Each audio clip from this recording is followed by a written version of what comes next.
Happy Independence Day! Yay! In the spirit of the holiday, I decided I wanted to make a track out of just one single audio clip of a firework. Let's see how it goes. We're going to use this sample of fireworks going off. Technically, I could cheat and I could use this entire clip, but I'm not going to do that. I'm just going to use a little portion of it, which we have right here.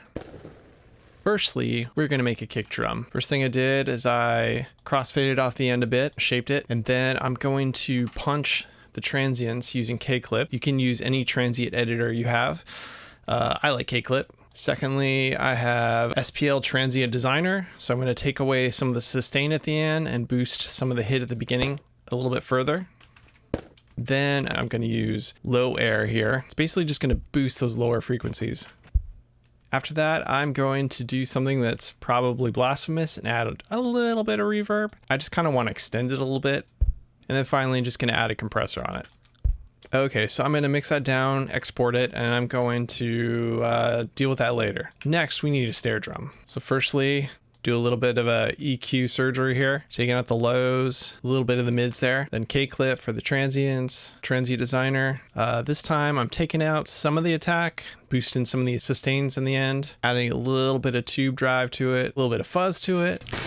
Then I'm gonna add this drum filter here, Maserati, which works pretty well. It even has a snare setting. I'm gonna try this. This is Quadra Fuzz. I'm kind of getting into the realm of like industrial snares here, which I love. We'll see if it works.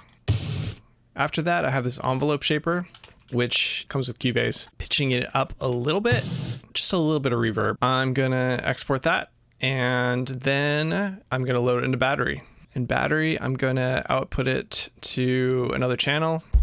See, I can adjust the sample start. That gives it a little more click. Further away gives it a little more thud. Envelope, taking away some of the decay at the end, just shaping it generally. I think that works. So on top of that, I had the snare sounds, and what I did basically is I just resampled a bunch of variations. This is what I got here.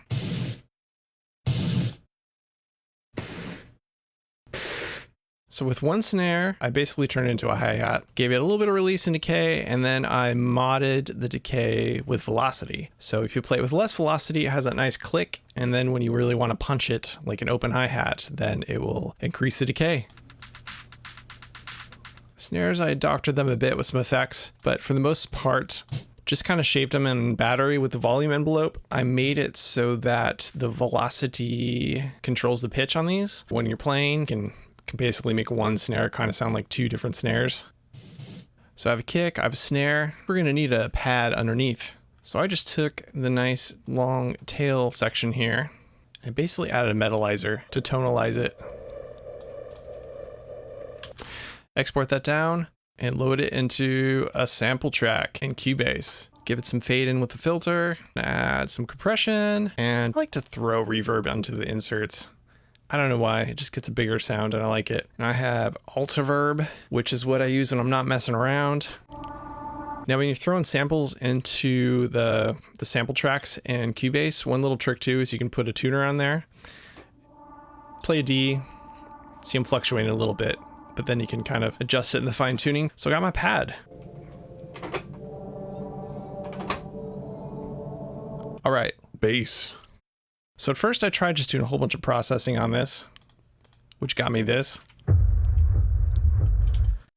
which sounds like pretty intense industrial kick drum, honestly. But then I figured out another trick. I just threw the Firework sample into the sample track, and then you just adjust these until you have just like the most minuscule portion of the sample. Make sure it's on loop, and then you have a pretty good bass sound. After that, you just kind of have to shape the envelope a bit. You want to fade it in, fade it out a little bit.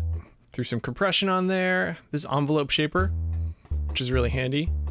Can make it punchier or less punchy. R bass, tube saturation, some EQ, cutting the low lows, dropping it down over here a little bit, just trying to get rid of some of that noise. Then you can make your bass a little wider if you want. That's kind of up to taste. I kind of wanted a nice wide bass sound. Tricera chorus. And then after all that, this is what we have. Crazy. Next, a pluck sound. Okay, I'm gonna fade this way out, and kind of like I did for the bass, I'm gonna give this tone through metalizer. mix it down, throw it into a sample track. I'm going to add some multi-tap delay, throw all sorts of post effects on it. I'm throwing a filter on there, cutting the highs out of that on the delay.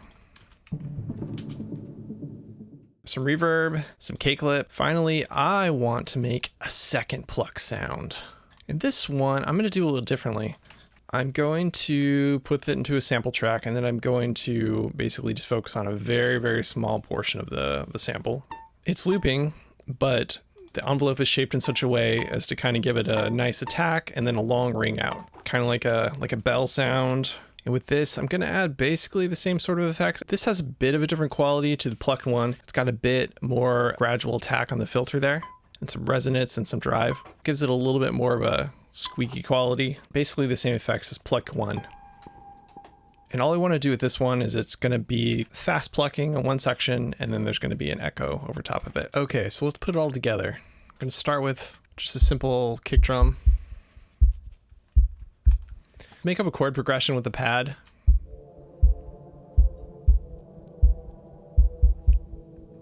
Add some bass. Pluck sounds. Oh, I almost forgot. I did a lead as well. The same way as the pluck, focused on a bit of a longer section of the sample. And then I have an LFO on the volume. Have some distortion, some reverb. That's it. Put it all together. This is what we get.